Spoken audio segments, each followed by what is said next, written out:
भाइयों, मैं संदीप कुमार आपको एक सच्चाई से अवगत कराना चाहता हूं। और सच्चाई की कीमत बहुत बड़ी होती है। उसके लिए आहुति मैं पहले ही अपनी डाल रहा हूं। भाई भगत सिंह ने भी अपना त्याग कराया था। भगत सिंह ने भी अपना जीवन खत्म करना पड़ा जब ये देश जाग गया था। और आज ये देश जब जागेगा जब हम सच्चाई की राह पर कुर्बान होंगे, जब ये देश जागेगा। नहीं इतने ये देश जागे नहीं। एक भ्रष्ट पुलिस अफसर जिसने सदर थाना मर्डर में इसने पैसे लिए, इसने राव इंद्रजीत को निकालने के लिए 50 करोड़ की डील कर रखी थी। जहां पे एक ईमानदार पुलिस अफसर जो इसके सामने अड़ा वो नरेंद्र बिजानिया था। जहां पे इन्होंने कभी भी इतने दिन पोस्टिंग रही, कोई भी इनको भ्रष्टाचारी तो छोड़ो भाई सब, मतलब यो आदमी तो इस आदमी था ईमानदार, अपनी तनख्वाह में गुजारा करनी है। इसने जो भला उसका तो मुलाजिमा का भला कराया। लेकिन आईजी जिस दिन तक पोस्टिंग हुआ उससे दिन तक इन्हें क्या कराया, इन्हें अपने जातिवाद पे देखा भैया इस ऑफिस में जाति के इनको हटाओ, इनको हटाओ, इनको हटाओ। अपना जो करप्ट आदमी छाट छाट कर वो लगाने स्टार्ट कर दिए। उन आदमियों ने क्या कराया, फाइलें जिनका उन्हें बेरा था भाई इस फाइल में कोई क्लेरिकल मिस्टेक है, कोई जिमनी रहेगी, कोई और चीज रहेगी, वह चीज करके न मुलाजिम बुलाए, टॉर्चर करें, पीछे मांगे। हाँ, महिला पुलिस कर्मियों का भी ट्रांसफर के नाम पे यौन शोषण हुआ वहां पे। इनकी जब सीडीआर आईपीडीआर चेक करी जाओगे आपको कन्फर्म हो जाएगा। मेरी बातों में सच्चाई है, बिल्कुल सच्चाई है मेरी बातों में। मैं झूठ नहीं बोल रहा किसी बात पे भी। इन्होंने वहां पे ऐसा कारम मचा दिया। अरे इस कोई मुलाजिम जंदा किसी तक भाई यह चीज कोई अर्ज मर्ज के लिए जंदा नहीं भाई। बाहर सुशील खड़ा पीछे दे भाई, पीछे दे भाई। अरे खसमो, थम न्याय की कुर्सी बैठे हो, थम क्या के पीछे मांगो भाई। एक आदमी पहले व्यापारी वर्ग एक बढ़िया है, बेचारा परेशान है वो। उसने पहले गुंडे जान तो मार की धमकी दे रही है, उसने बोला आगे नर थामो टॉर्चर करने लग रहे हो भाई। के हंगा बता रहा भाई, या कुर्सी मिल रही है जहां तो मिल रही है, होगी बेतरी इसी गाड़ी आई है होगा इसका साड़ा बह मिल ले भाई। हो गए भाई आयोग में ये इस दुनिया में सबसे ठंडे राज्य है क्या ये राज्य नहीं है भाई। जनता राजा होती है, न्याय जनता करती है हमेशा। और आज मैं आपको सच्चाई बता रहा हूं, आपको सच्चाई से रूबरू करवा रहा हूं।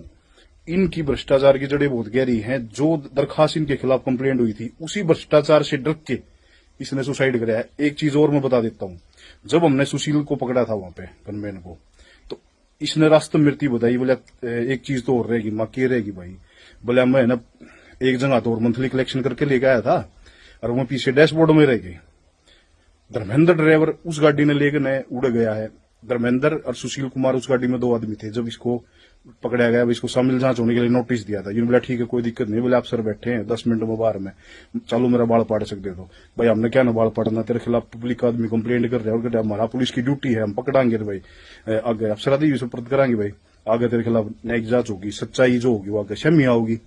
लेकिन इनका भाई अहंकार इतना करड़ा था, अगर कुछ नहीं। हाँ, जब नू देखा भाई तेरे पटली तेरा पाप का घड़ा भर लिया, प्रकाष्ठा होगी तेरी, जब इस आदमी ने केवल भाई तू बदनाम होगा और परिवार की राजनीति में भी नुकसान पड़ेगा, सारी चीजों में नुकसान पड़ेगा। इसने अपने परिवार को सबको बचाने के लिए सुसाइड की है।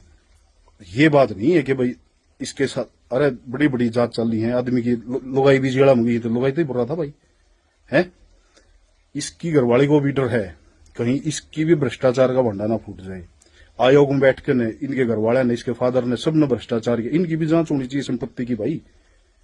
इनको लाइसेंस नहीं मिल रहा, ये भ्रष्टाचार करेंगे। अरे एक जाति के नाम पर नहीं, सच्चाई सामने आनी चाहिए। इसने भ्रष्टाचार कराया था, परेशान कराया है सबको, इसने रिश्वत ली है, भ्रष्टाचारी आदमी था यो। और मैं कति सच्चाई कह रहा हूं, जो पैसे टीएचसी वहां से सोनारिया टीएचसी ने इसको ले आके दिए हैं सुशील को, वो पैसे इसके पास पहुंचे हैं। इसका डैशबोर्ड, गाड़ी के डैशबोर्ड में पैसे थे, वो पैसे इसकी लड़की ने लिए हैं। यू पैसे तो नूट रह गया, कहते इन पीछा बिरा लग गया जब इसने सुसाइड करी है। मेरी बात सच्चाई है। और भाई मैं अपनी आहुति दे रहा हूं इस चीज पे, क्योंकि मन बेरा पट गया कौम में और हमारी देश की जनता आहुति पे जग गया भाई। कोई बात ना भाई, मेरे तो दादर भी वह खातर लड़े हैं भाई, पोता भी लड़ पड़ा कि मैं बात कौन है। हाँ, परिवार के लिए फक्र, मैं अपने पर फक्र महसूस करता हूं कि मैं ईमानदारी के साथ खड़ा रहा हूं। मैं ईमानदार आदमी था, ठीक है। अगर मैं ईमानदार नहीं होता तो मेरा बैंक के वो करवा के देख लो मेरे सिर पर कर्जा से, ठीक है। इसी कोई बात को ना, लेकिन हिम्मत है, वो अपने बच्चे ने पढ़ाने लग रहा हूँ, सारी चीज करने लग रहा हूँ, मैं सक्षम हूँ, एक जमींदार का बेटा हूँ। लेकिन मैं यूं नहीं भ्रष्टाचारी हूँ। मैं भाई मैं भगत सिंह का फैन हूँ और भगत सिंह बरगाइस हूँ। मैं डरूंगा ना किसी बात पे, मैं मेरे हर एक चीज सामना करूंगा। लेकिन आज पब्लिक को जगाने के लिए, देश को जगाने के लिए ये जरूरी हो गया है। अब इस सच्चाई की लड़ाई में पहली आवती में, अरे इतना ईमानदार आदमी रहे जो डीजीपी रहे, अरे या ये लोग भी, अरे ये जो काले को हुए बैठे हैं, ये केवल इसलिए अब यो चलिया जा रहा, हम फिर खुली मलाई खावा, कति खुली मलाई खावा। अरे क्यों देश की भेड़ा करे हो है? ये देश वो भगत सिंह वर्गे कुर्बान होकर चले गए नू है इस बात खातर के थम याडा नू करियो, जाति का जहर घोड़ियो। आज उन जो जिंदे होंगे तो शर्म आंदी, हम किन आदमी खातर लड़ गए हैं?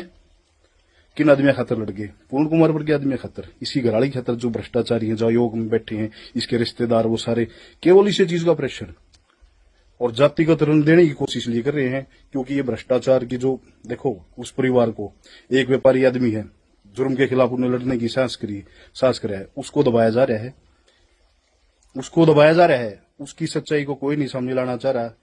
ये इसको दाह संस्कार नहीं करना होगा, ना पॉलिटिक्स में बनाकर ना बहुत बड़ी सच्चाई सामने आने से रोकी जा रही है। लेकिन मैं ऐसा नहीं होने दूंगा भाई, बिल्कुल सच्चाई सामने आनी चाहिए। इन्हें गलत कर रखा है, गलत का फल इनको मिलेगा भाई। इसी बात के साथ अलविदा दोस्तों, अगला जन्म भी आओगे जब भी लड़ाई लड़ाएंगे भाई।